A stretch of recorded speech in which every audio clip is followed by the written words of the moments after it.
I'm Gage. I'm a service assistant here at Mercedes-Benz of Asheville, and today I figured I'd show you guys how to pull in for service and get checked in for your service appointment. Alrighty guys, so I'm using this intersection right here at the airport as an example. At this light right here where you see that black SUV, that would probably be where you're turning in from.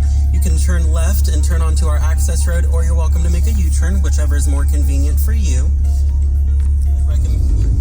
So if you guys made that U-turn, I would recommend just coming down, acting like you're going to go onto the interstate, and then you'll pull in right before the interstate. This will take you directly into the dealership. Service is going to be on the left side of the building, closest to the interstate exit. And you guys are just going to pull up to the door. It is automatic.